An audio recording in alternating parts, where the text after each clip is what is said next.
You'll translate from there. I'll just stand here and do that. Because sometimes you don't understand this. Shri Manikrao Thakre ji,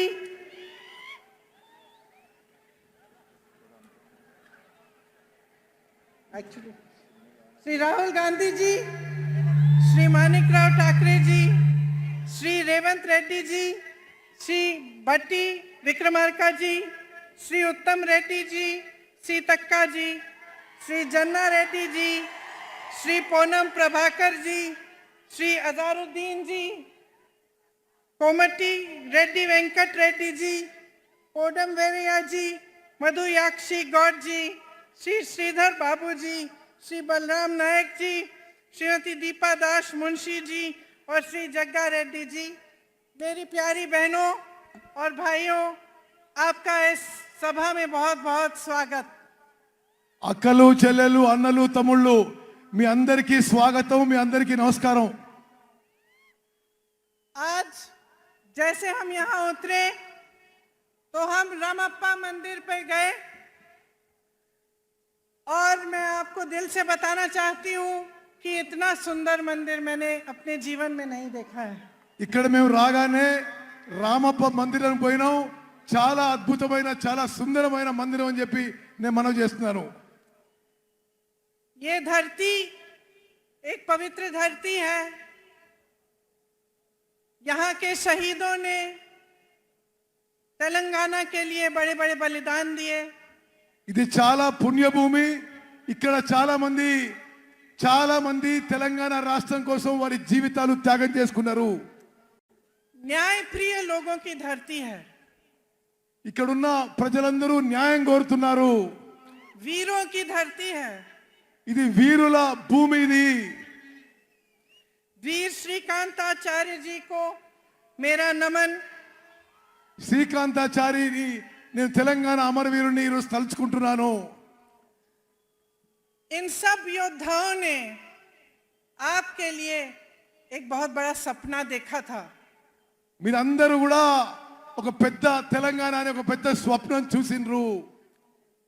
ये सपना विकास का सपना था, रोजगार का सपना था और सामाजिक न्याय का सपना था। ఈ స్వప్నం, ఈ కళ ప్రగతి గురించి, ఉద్యోగాల గురించి, సామాజిక న్యాయం గురించి మీ స్వప్నం ఉండింది। आपने इस सपने पे भरोसा किया। आपने भरोसा किया पिछले चुनाव में कि बीआरएस आपका सपना साकार करेगी और आपको अपने प्रदेश में रोजगार मिलेंगे, एक मजबूत भविष्य मिलेगा और एक सामाजिक समानता मिलेगी जिससे आप सबका विकास इकट्ठे हो पाए। మీ కలలు నిజమైతే అనుకొని సామాజిక న్యాయం జరుగుతుందని చెప్పి మీరందరూ గతంలో బీఆర్ఎస్ పార్టీని ఎన్నికల్లో నమ్మారు। आपकी उम्मीद थी कि किसानों को मजबूत बनाया जाएगा, आत्महत्याएं बंद होंगी, कि आपके जो बच्चे हैं उनका भविष्य अच्छा होगा और नौकरी करके आप अपने परिवार को मजबूत बना पाएंगे। మీ నమ్మకం, మీ విశ్వాసం ఏముండనంటే రైతుల జీవితాల్లో వెలుగు నిండుతాయి, పిల్లలకు ఉద్యోగాలు వస్తాయి, మీకు బంగారు భవిష్యత్తు వస్తుందని చెప్పి మీరు అనుకున్నారు। అందుకోసం గతంలో బీఆర్ఎస్ పార్టీకి మద్దతు పలికినరు। एक आशा थी कि बाबा साहेब अम्बेडकर जी, महात्मा फूले जी, कोमराम भीम जी जैसे महापुरुषों का जो सामाजिक न्याय का सपना था वो पूरी तरह से साकार होगा। మీరు అనుకున్నారు అంబేద్కర్, ఫూలే, కొమరం భీం వారి సామాజిక న్యాయం తెలంగాణలో పూర్తి అవుతుందని చెప్పి మీరు ఆశించిండ్రు। कांग्रेस पार्टी ने ये सपना समझा क्योंकि कांग्रेस पार्टी खुद एक आंदोलन से निकली थी। కాంగ్రెస్ పార్టీ మీ కల గురించి అర్థం చేసుకున్నది। కాంగ్రెస్ పార్టీ కూడా ఆందోళన ద్వారానే పుట్టిందని చెప్పి నేను మనవి చేస్తున్నాను। कांग्रेस पार्टी का ये असूल है कि सामाजिक न्याय होना चाहिए, कि सब इकट्ठे आगे बढ़े और इसी असूल पर स्वतंत्रता संग्राम लड़ा गया।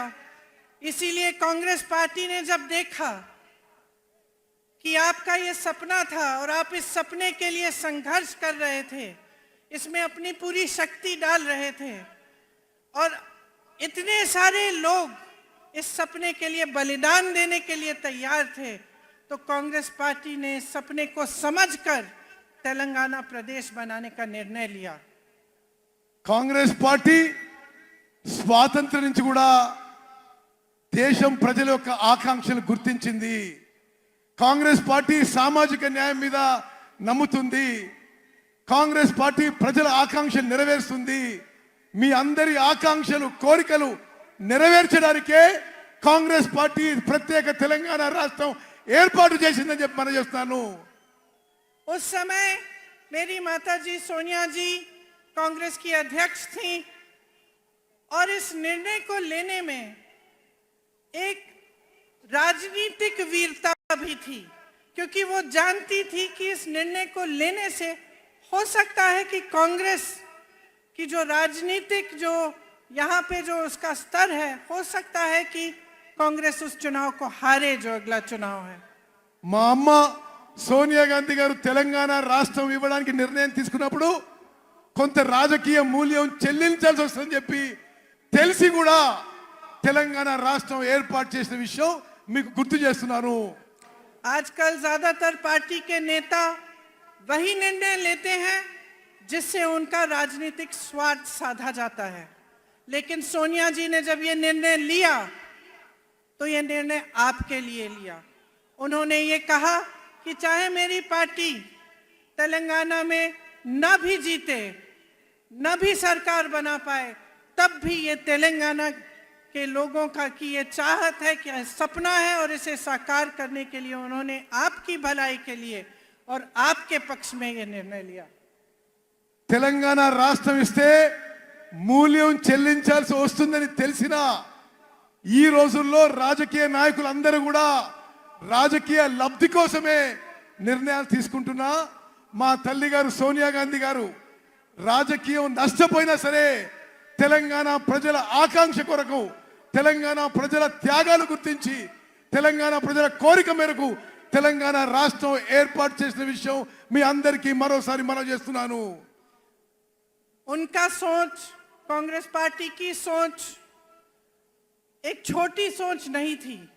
उनका नजरिया आगे के लिए था, भविष्य के लिए था, आपकी मजबूती के लिए था। इसीलिए वो ये निर्णय ले पाई।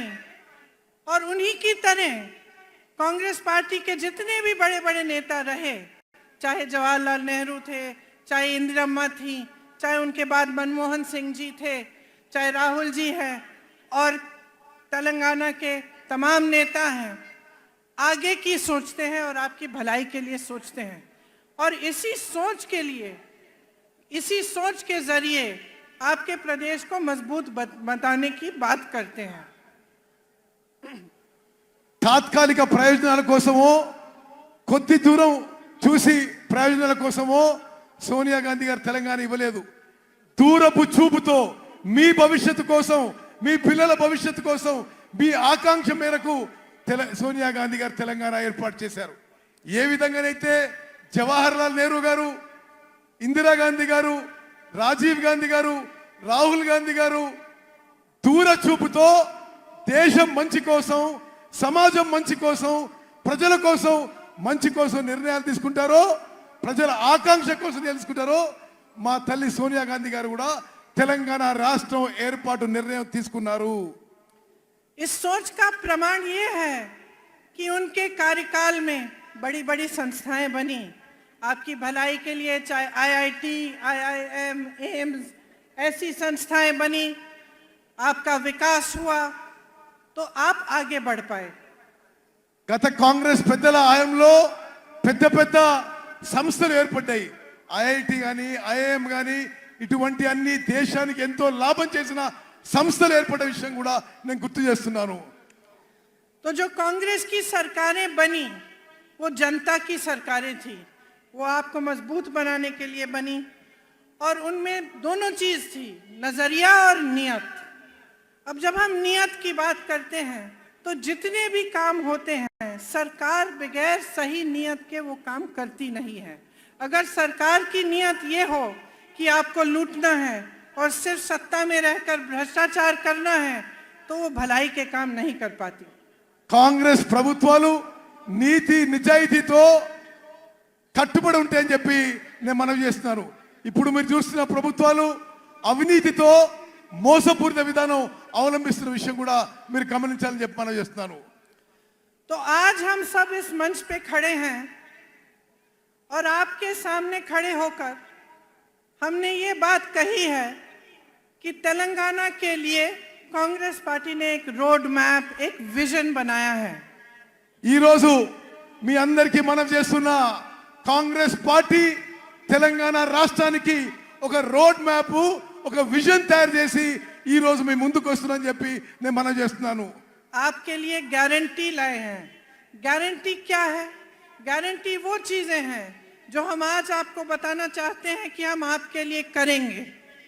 और जितने भी कांग्रेस के प्रदेश हैं जिनमें हमने ऐसे गारंटी सामने रखे, उनमें हमने वो काम अभी से शुरू कर लिया है. మీ ముందుకి 6 గ్యారెంటీలు తీసుకొస్తున్నాం. గ్యారెంటీలు అంటే ఏంటిది? మేము ప్రభుత్వంలో రాగానే తెలంగాణ ప్రజలకు ఏమేం కార్యక్రమాలు చేయబోతున్నామో మరో విషయం మీకు చెప్పాలి.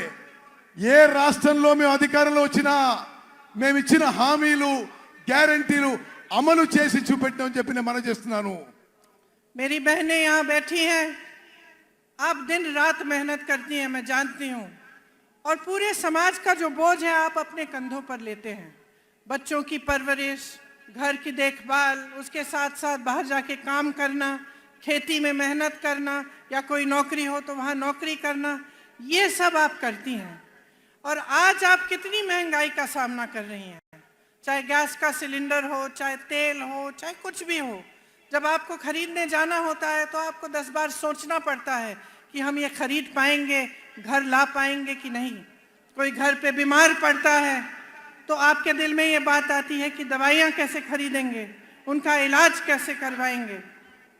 అక్కలు చెల్లెలు, మీ జీవితాలు ఎంత కష్టంగా జరుగుతున్నాయో నాకు తెలుసు. మీరు పిల్లల్ని పెంచాలి, ఇంటి పని చూసుకోవాలి, వ్యవసాయం పని చూసుకోవాలి, ఎవరైనా బయట కూడా పని చేస్తుండొచ్చు. మీరు ఇన్ని పనులు చేస్తూ ఈ ధరల పెరుగుకి తట్టుకోలేకపోతున్నారు. గ్యాస్ సిలిండర్ ధరలు పెరుగుతున్నాయి, అన్ని ధరలు పెరుగుతున్నాయి. మీరు ఇంటికి ఏ సామాను కొనాలన్నా మీకు చాలా కష్టతరం అయిపోతుందని చెప్పి మేము గమనిస్తున్నాము. और ये सब मेहनत, ये संघर्ष, इन संकटों का सामना आप इसलिए करती हैं ताकि आपके बच्चे बड़े होकर अपना भविष्य बना पाएं. మీరు అంతా ఎందుకు కష్టపడుతున్నారు? మీ పిల్లలు పెద్దోళ్ళై ప్రయోజకులై మంచి భవిష్యత్తు ఉండాలని చెప్పి నా అక్కలు చెల్లెళ్ళు మీరు కష్టపడుతున్నారు. लेकिन यहाँ आज परिस्थिति ये है कि 40 लाख युवा बेरोजगार हैं. కానీ ఈరోజు తెలంగాణలో పరిస్థితి ఏంటంటే 40 లక్షల మంది మీ పిల్లలు, 40 లక్షల మంది మన పిల్లలకి నిరుద్యోగులుగా తెలంగాణలో నిలిచిపోయిన విషయాన్ని మనం చేస్తున్నాను. बीआरएस ने वादा किया था कि हर परिवार को एक नौकरी दिलवाई जाएगी. आज लाखों पद खाली हैं लेकिन नौकरियां नहीं दी गई हैं. బిఆర్ఎస్ పార్టీ ఇంటికో ఉద్యోగం అని చెప్పిండ్రు, ఇంటికో ఉద్యోగం. కానీ ఈరోజు లక్షల ఉద్యోగాలు ఖాళీగా ఉన్నా బిఆర్ఎస్ పార్టీ ఉద్యోగాలు నింపలేదనే విషయం మీరు గమనించాలి. और स्थिति ये है कि भर्तियों में भी भ्रष्टाचार है. एक बच्ची ने आत्महत्या की और उस पर भी सवाल उठाया गया कि उसने एप्लीकेशन ही नहीं भरा था. ये परिस्थितियां हैं कि जो संकट है, जो युवाओं का दर्द है, उसे समझने और सुलझाने के बजाय उन पर उंगलियां उठाई जाती हैं, लेकिन रोजगार नहीं दिए जाते. आपके लिए, आपके विकास के लिए काम नहीं किया जाता. ఉద్యోగాలు నింపే ప్రక్రియలో బిఆర్ఎస్ ప్రభుత్వంలో అవినీతి జరుగుతుంది. చాలా మంది యువతి యువకులు తట్టుకోలేక ఆత్మహత్య చేస్తుంటే వారి క్యారెక్టర్ మీద కూడా ఈ ప్రభుత్వం పెద్దలు ఏలెత్తి చూపుతున్నారు. ఉద్యోగాలు ఇవ్వకపోగా ఉద్యోగంలో నింపే ప్రక్రియలో ఈ టిఆర్ఎస్ ప్రభుత్వంలో అవినీతి లూటీ జరుగుతున్న విషయం నేను మనవి చేస్తున్నాను. उस्मानिया जैसी यूनिवर्सिटीज में अध्यापकों और पैसों की कमी है. एक भी नई सरकारी यूनिवर्सिटी नहीं बनाई गई. इनके पूरे कार्यकाल में आप देखेंगे तो सिर्फ प्राइवेट यूनिवर्सिटियां बनी हैं और उनमें से आधी इन्हीं के नेताओं की है, ताकि आपको फीस बड़ी बड़ी भरनी पड़े लेकिन आपके लिए सही सुविधा नहीं बने। ఉస్మానియా లాంటి యూనివర్సిటీలో టీచింగ్ నాన్ టీచింగ్ ఫ్యాకల్టీకి రిక్రూట్మెంట్ జరగలేదు. బిఆర్ఎస్ ప్రభుత్వం వచ్చిన తర్వాత ఒక్క కొత్త గవర్నమెంట్ యూనివర్సిటీ కూడా తెరవలేదు. కేవలం ప్రైవేట్ యూనివర్సిటీస్ తెరిచి పెద్ద పెద్ద ఫీజు పెట్టి మీ పిల్లలకి మీకు ఇబ్బంది కలుగుతుంది ఈ బిఆర్ఎస్ ప్రభుత్వంలో చెప్పి మనం చేస్తున్నాను. इसलिए युवाओं के लिए हमारी जो गारंटी है उसमें हमने कहा है कि तेलंगाना आंदोलन के शहीदों के परिवार को एक सरकारी नौकरी दिलवाएंगे। उनके माता पिता या पत्नी को 25,000 रुपए मानसिक पेंशन मिलेगा। 2 लाख खाली सरकारी पद हैं, उनको हम 1 साल के अंदर अंदर भरेंगे और बेरोजगार युवाओं को 4,000 रुपए प्रति माह बेरोजगारी का भत्ता मिलेगा। మేమిచ్చిన హామీలలో తెలంగాణ అమరవీరులకి పెద్ద ఎత్తున గౌరవం ఇస్తాము. తెలంగాణ నిరుద్యోగ యువతకి 4,000 రూపాయలు నిరుద్యోగ భృతి ఇస్తాము. తెలంగాణ నిరుద్యోగ యువతకి 5 లక్షల రూపాయలు ఇవ్వబోతున్నాము. తెలంగాణలో ఉన్న ఖాళీ ఉన్న 2 లక్షల ఉద్యోగాలు 1 సంవత్సరంలో భర్తీ చేయబోతున్న విషయం నేను మనవి చేస్తున్నాను. गल्फ देशों में रोजगार की संभावनाओं को मजबूत करने के लिए स्पेशल गल्फ सेल बनाया जाएगा। Those who go to work in जो लोग गल्फ के देशों में काम करने के लिए जाएंगे उनके लिए एक स्पेशल गल्फ सेल बनाया जाएगा। గల్ఫ్ లో పోయి మీకు తెలుసు ఉత్తర తెలంగాణలో చాలా మంది దుబాయ్ లో గల్ఫ్ లో పనిచేస్తారు. వారి కుటుంబాలను ఆదుకోవడానికి కూడా రాబోయే కాంగ్రెస్ ప్రభుత్వం ప్రత్యేక చర్యలు తీసుకుంటుంది. आज मेरे किसान भाइयों की परिस्थिति बहुत ही शर्मनाक है। चाहे पेट्रोल हो, डीजल हो, खाद हो, हर चीज पर खर्चा बढ़ गया है। आपके कर्ज बढ़ गए हैं और सरकार की तरफ से कोई मदद नहीं मिलती। ఈ రోజు రైతుల పరిస్థితి తెలంగాణలో దయనీయంగా మారింది. వ్యవసాయానికి సంబంధించి అన్ని ఇన్పుట్స్ లో పెట్రోల్, డీజిల్, సీడ్స్, లేబర్ అన్ని ధరలు పెరిగినాయి. ఈ బిఆర్ఎస్ ప్రభుత్వం రైతుల కోసం ఏమీ చేయడం లేదు. खेती से कमाना मुश्किल हो गया है और किसान परेशान और त्रस्त है। వ్యవసాయం నుంచి ఆదాయం ఈ బిఆర్ఎస్ ప్రభుత్వంలో తగ్గిపోయింది.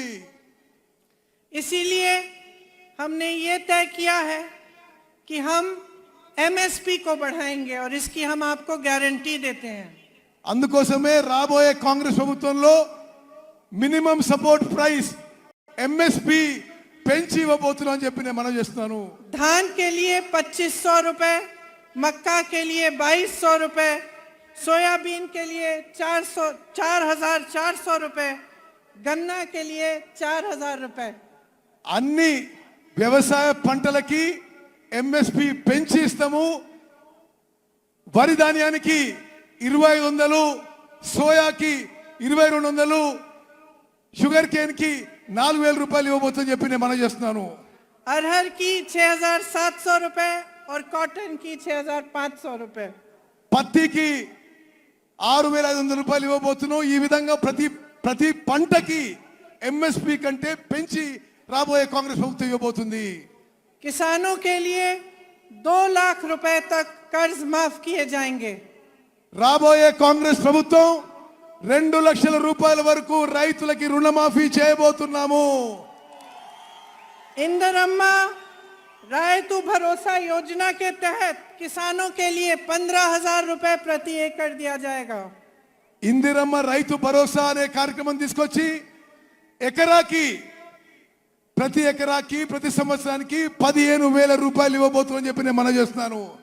और मनरेगा में जो रजिस्टर्ड मजदूर हैं उन्हें हर साल 12,000 रुपए मिलेंगे।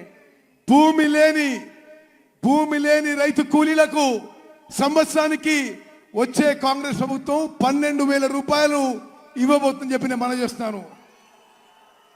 मेरे बहनों और मेरे भाइयों, ये जो आपका क्षेत्र है ये आदिवासी बहुल क्षेत्र है और आप तो जानते ही हैं कि इंदिरा जी के दिल में आपके लिए एक बहुत खास जगह थी। ఈ ప్రాంతంలో గిరిజనులు ఆదివాసీలు పెద్ద సంఖ్యలో ఉంటారు. ఇందిరాగాంధీ గారు గిరిజనులు ఆదివాసీలకి ఎంత ప్రేమిస్తుండ్రో మీకు తెలుసు అని చెప్పి నేను మనవిస్తున్నాను. ये रिश्ता जो उनके साथ आपने जोड़ा था, एक आदर का रिश्ता था, श्रद्धा का रिश्ता था. उनके दिल में आपके लिए आदर थी था, आपके लिए श्रद्धा थी, और वो हमेशा ये चाहती थी कि आपकी संस्कृति को बचाया जाए और बढ़ाया जाए. वो हमेशा कहती थी कि आदिवासी संस्कृति ही दुनिया की सबसे आधुनिक और सबसे आगे सोचने वाली संस्कृति थी, जिसके जरिए प्रकृति का आदर होता था. గిరిజనులు ఆదివాసీలు మీరు ఇందిరాగాంధీ గారిని ఎంతో ప్రేమించి అభిమానించేవాళ్ళు. ఇందిరాగాంధీ గారు కూడా మిమ్మల్ని ఎంతో ప్రేమించి అభిమానించేవాళ్ళు. ఎప్పుడు కూడా మీ సంస్కృతిని మీ కల్చర్ని మరి ప్రిజర్వ్ చేయాలని చెప్పి ఇందిరాగాంధీ గారు భావించారు. ఎప్పుడు కూడా ఇందిరాగాంధీ గారు మీరంటే ఆదివాసీలు లంబాడీలు గిరిజనులు అంటే ఎంతో గౌరవ మర్యాద ఉండేది. ఆదివాసీలు గిరిజనులు వారి గురించి మీకు ఎంతో ముందు చూపు ఉందని చెప్పి ఇందిరాగాంధీ గారు భావించేవారు. लेकिन अफसोस की बात है कि आज आपके अधिकार छीने जा रहे हैं. ఈ రోజు ఆదివాసీల గిరిజనుల హక్కులు ఈ బీఆర్ఎస్ ప్రభుత్వ పెద్దలు లాక్కుంటున్నారని చెప్పి నేను మనవి చేస్తున్నాను. जबरन आपको जमीन से बेदखल किया जा रहा है. మీ భూముల నుంచి మిమ్మల్ని ఎలగొడుతున్నారు. आपके लिए जो डेवलपमेंट फंड है उसका आप शायद जानते नहीं होंगे, लेकिन 40% से ज्यादा अलग अलग कामों में जाता है, लेकिन आपके लिए नहीं डाला जाता. మీకు రావాల్సిన డెవలప్మెంట్ ఫండ్ అభివృద్ధి నిధుల్లో 40% ఇతర విషయాలకి ఉపయోగిస్తుందని చెప్పి నేను మనవి చేస్తున్నాను. हमने तय किया है कि एससी के लिए 18% आरक्षण दिया जाएगा और एसटी के लिए 12%. మేము వచ్చిన తర్వాత ఎస్సీలకి 18% రిజర్వేషను, ఎస్టీలకి 12% రిజర్వేషన్ ఇవ్వబోతుందని చెప్పి నేను మనవి చేస్తున్నాను. अंबेडकर अभय हस्तम के तहत एससी एसटी परिवारों को 12 लाख की मदद मिलेगी. అంబేద్కర్ అభయ హస్తం అనే కార్యక్రమం మేరకు ఎస్సీ ఎస్టీ కుటుంబాలకి 12 లక్షల రూపాయలు ప్రతి కుటుంబానికి ఇవ్వబడుతుందని చెప్పి నేను మనవి చేస్తున్నాను. इंदिरम्मा पक्का हाउस स्कीम के तहत बेघर एससी एसटी परिवारों को घर बनाने के लिए जमीन और 6 लाख रुपए मिलेंगे. ఇందిరమ్మ ఇల్లు పథకం కింద ఎస్సీ ఎస్టీలకు ఇంటి స్థలం ఇస్తూ ప్రతి ఇంటి కింద 6 లక్షల రూపాయలు మీకు ఇవ్వబోతున్నారు. और आदिवासी ग्राम पंचायतों के लिए 25 लाख रुपए दिए जाएंगे. ప్రతి గిరిజన గ్రామ పంచాయతీ ఆదివాసీ గ్రామ పంచాయతీలకి 25 లక్షల రూపాయలు ప్రత్యేకంగా ఇవ్వబోతున్నాము. जब कांग्रेस पार्टी वन अधिकार का एक्ट लाई थी तब 8 लाख से अधिक एकड़ जमीन पर पट्टे दिए गए थे. ఈ ఫారెస్ట్ రైట్స్ యాక్ట్ కాంగ్రెస్ ప్రభుత్వం తీసుకొచ్చినప్పుడు 8 లక్షల ఎకరాలు ఫారెస్ట్ రైట్స్ యాక్ట్ కింద తెలంగాణలో కాంగ్రెస్ ప్రభుత్వం మీకు 8 లక్షల ఎకరాలు ఇవ్వడం జరిగింది. आपको याद होगा कि पोडू लैंड्स के पट्टे आपको मिले थे. పోడు ల్యాండ్స్ పోడు భూముల పట్టాలు గత కాంగ్రెస్ ప్రభుత్వం మీకు ఇచ్చింది. लेकिन बीआरएस सरकार ने ये सब बंद कर दिया. బీఆర్ఎస్ ప్రభుత్వం ఈ కార్యక్రమాన్ని పూర్తిగా నిర్వీర్యం చేసింది, ఆపేసింది. मैंने महिलाओं की बात की. मेरी बहनों, आपके लिए महालक्ष्मी योजना के तहत 2500 रुपए हर महीने दिए जाएंगे. మహాలక్ష్మి పథకం కింద నా అక్కలు చెల్లెళ్ళు మీ అందరికీ నెలకి 2500 రూపాయలు ఇవ్వబోతున్నాము. गैस सिलेंडर 500 रुपए का मिलेगा. और जो लड़कियां शिक्षा प्राप्त कर रही हैं और 18 साल की उम्र से ऊपर की हैं, उन्हें एक इलेक्ट्रिक स्कूटर दिया जाएगा. గ్యాస్ సిలిండరు అందరికీ గ్యాస్ సిలిండరు 500 రూపాయలకే గ్యాస్ సిలిండర్ ఇవ్వబడుతుంది. అదే విధంగా 18 ఏళ్ళు దాటిన నా చెల్లెలకి చదువుకున్న వాళ్ళకి ఎలక్ట్రిక్ స్కూటీ ఇవ్వబోతున్నాము. देखिए, आपको चुनना है. एक तरफ बीआरएस की सरकार है. शुरू में उन्होंने तेलंगाना की बात की थी, लेकिन आज भाजपा के साथ पूरी तरह से मिल चुके हैं. आज सरकार वो नहीं चला रहे हैं, मोदी जी रिमोट कंट्रोल से चला रहे हैं. టిఆర్ఎస్ వాళ్ళు ముందు తెలంగాణ గురించి ఆలోచన చేసినారు, కానీ ఇప్పుడు పూర్తి స్థాయిలో బీజేపీతో మిలాఖాత్ అయిపోయినరు. BRS BJP కలిసిపోయినాయి. ప్రభుత్వం రిమోట్ కంట్రోల్ తో నరేంద్ర మోదీ నడిపిస్తున్నాడు. Land mafia, sand mafia, mind mafia, wine mafia सबके साथ मिले हुए हैं. जिस तरफ आप देखो आपको भ्रष्टाचार ही भ्रष्टाचार दिख रहा है. जहां लूट सकते थे वहां से लूट रहे हैं. Sand mafia, land mafia, wines mafia, mines mafia అన్ని కలిసిపోయినాయి బీఆర్ఎస్ ప్రభుత్వంలో. ఎక్కడెక్కడి నుంచి లూటీ చేయాలో మిమ్మల్ని లూటీ చేస్తున్నారు బీఆర్ఎస్ పార్టీ వాళ్ళు. और सरकार का ध्यान महंगाई को मिटाने पर नहीं है, रोजगार बनाने को पर नहीं है, आपको मजबूत करने पर नहीं है. सरकार का ध्यान सिर्फ इन माफियाओं को बचाने में लगा हुआ है. ఈ ప్రభుత్వం యొక్క దృష్టి మీ పిల్లల ఉద్యోగాలు ఇవ్వడంలో కానీ మీ జీవితాలు మెరుగుపరచడంలో లేవు. ఈ మాఫియాలను రక్షించడానికే ఈ బీఆర్ఎస్ ప్రభుత్వం ఉందని చెప్పి నేను మనవి చేస్తున్నాను.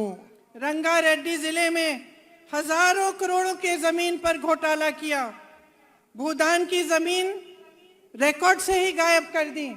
రంగారెడ్డి జిల్లాలో వేల కోట్ల భూములు బీఆర్ఎస్ ప్రభుత్వంలో పెద్దలు లాక్కున్నారు. భూదాన్ మూమెంట్ లోని భూములు రికార్డ్ నుంచే తీసేసిండ్రు ఈ ప్రభుత్వం. कांग्रेस के जमाने में इन जमीनों को बेचना खरीदना मना था. కాంగ్రెస్ అధికారంలో ఉన్నప్పుడు ఈ భూదాన్ భూములని అమ్మడం గాని కొనడం గాని నిషేధం ఉండింది. आज इन्होंने ये जमीनें भी लैंड माफिया और अपने करीबों को बेच दिए हैं. వీళ్ళు ఇప్పుడు వచ్చిన వాళ్ళు బీఆర్ఎస్ వాళ్ళు ఈ భూములను కూడా ల్యాండ్ మాఫియాకి వాళ్ళ దగ్గర వాళ్ళకి ఇచ్చేసిండ్రు. आपको ये शब्द याद होंगे, बंगारू तेलंगाना याद है?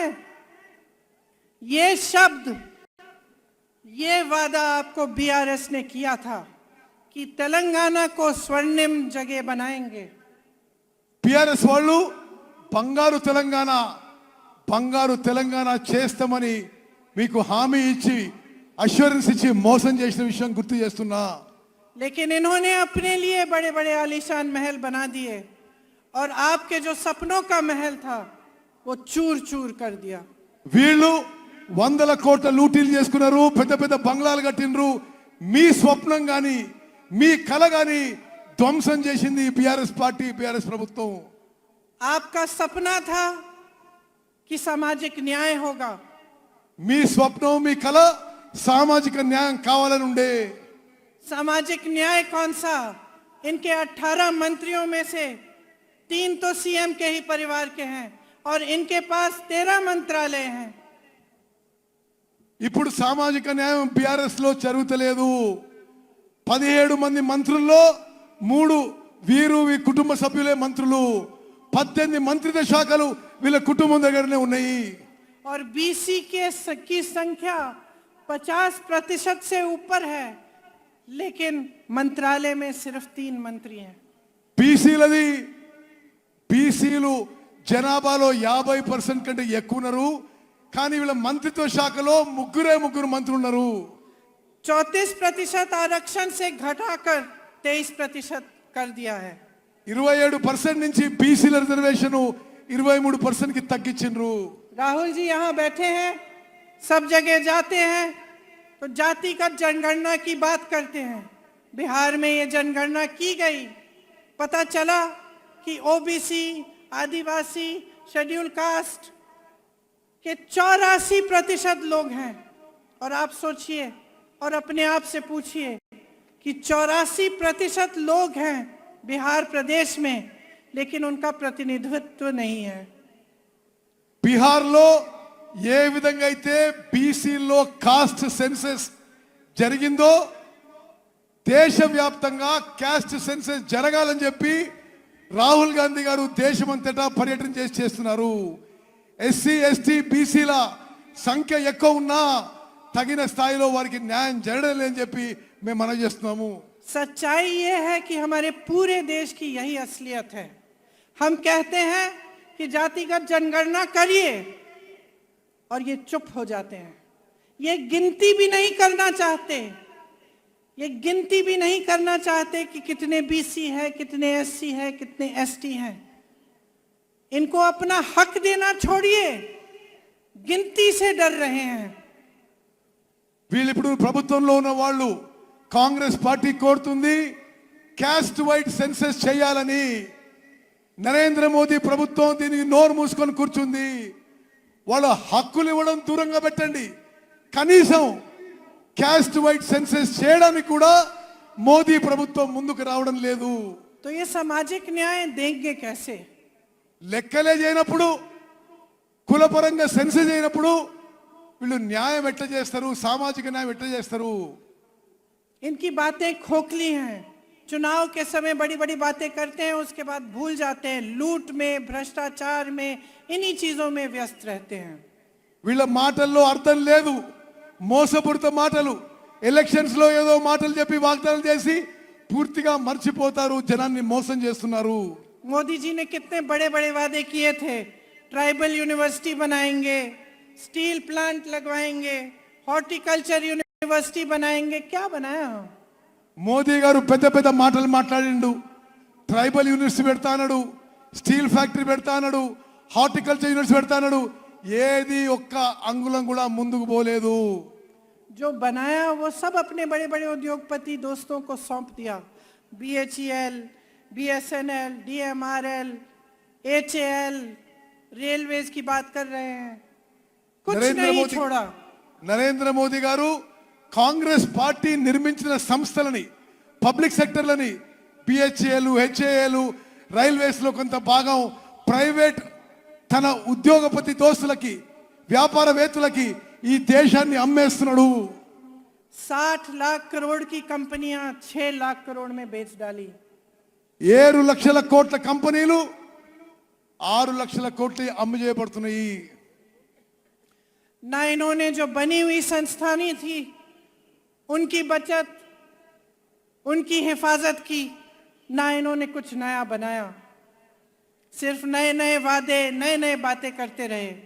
तो बहनों और भाइयों, मैंने बहुत लंबा बोल लिया है, लेकिन इस सब चीजों का, जितनी भी बातें मैंने की हैं, इनका एक ही सार है। आप समझदारी से अपना वोट दो, आप विवेक से अपना वोट दो और देखो कि आपके जीवन का क्या अनुभव है। आपके जीवन में तरक्की आई है कि नहीं? अगर नहीं आई है तो आप देखिए कि कांग्रेस के प्रदेशों के लोगों में तरक्की आई है कि नहीं। क्या कर रही है कांग्रेस? जहां जहां गारंटी दी है, क्या वो गारंटी पूरी कर रही है कि नहीं? ఇప్పుడు అధికారంలో ఉన్న వాళ్ళు కళ్ళబొల్లి మాటలు చెప్పి మిమ్మల్ని మోసం చేస్తున్నారు. మీ జీవితాల్లో ఏమన్నా మార్పు వచ్చిందా? తెలంగాణలో ఇప్పుడు అధికారంలో ఉన్న వాళ్ళు ఏమీ చేయలేదు. జాగ్రత్తగా ఆలోచన చేసి ఓటేయండి. కాంగ్రెస్ పాలిత రాష్ట్రాల్లో సామాన్య ప్రజల జీవితాల్లో మెరుగు వచ్చింది. మీరు కూడా కాంగ్రెస్ పాలిత రాష్ట్రాలకు చూడండి అని చెప్పి నేను మనవి చేస్తున్నాను. और आप सबसे पहले नेता और पार्टी की नीयत देखिए। आप देखिए कि आपका अनुभव क्या रहा है, कि बीआरएस ने बीजेपी से मिलकर कितना भ्रष्टाचार किया है आपके साथ, आपके प्रदेश में, और आपके विकास के लिए कुछ नहीं किया। మీరు నాయకులు, పార్టీల వ్యక్తిత్వము, క్యారెక్టర్ చూడండి. బిఆర్ఎస్ పార్టీలు అందరూ దోపిడీ చేసుకుంటున్నారు. బిఆర్ఎస్ బీజేపీ కలిసి ఈ రాష్ట్రాన్ని లూటీ చేసుకుంటారని చెప్పి నేను మనవి చేస్తున్నాను. तो जैसे मैंने कहा, इन सब बातों का सार यही है कि ये वोट जो इस चुनाव में आप डालने जा रहे हैं, ये आपके पक्ष में जाना चाहिए। ये वोट, मेरी बहनें आप यहाँ बैठी हैं, आपके बच्चों के भविष्य को बनाने के लिए जाना चाहिए। मेरे भाई आप सब यहाँ हैं, आपको रोजगार मिलना चाहिए, आप विकसित हो, आप फूले फले और आपका भविष्य अच्छा हो, इसलिए आपका वोट जाना चाहिए। అక్కలు చెల్లెళ్ళు మీ పిల్లల భవిష్యత్తు మీ పిల్లల ఉద్యోగాల కోసం ఈసారి మీరు ఓటేయండి. అన్నలు తమ్ముళ్ళు మీ భవిష్యత్తు కోసం మీ ఉద్యోగాల కోసం మెరుగైన జీవితం కోసం ఓటేయాలని చెప్పి నేను మనవి చేస్తున్నాను. तो सोच समझ के अपना वोट डालिए। आप जानते हैं कि यहाँ के उम्मीदवार सीतक्का जी और सत्यनारायण बोपापल्ली जी हैं। इनको भारी से भारी बहुमत से जिताइए और अपने भविष्य को मजबूत बनाइए। जय हिंद।